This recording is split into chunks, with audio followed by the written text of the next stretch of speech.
Ne, ne nalazimo se u južnoj Tanzaniji. Ne nalazimo se niti u Amazoni. Nalazimo se 400 metara od Pulske arene. Utvrda Fort Movidao. Danas, na prvi dan ljeta 2016.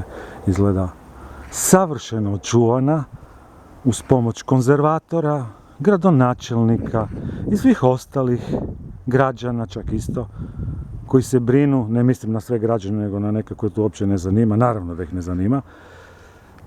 Ok, da ne serem puno, utvrda izgleda ovako. Jel vam se sviđa? Tvrđavski rov izgleda ovako.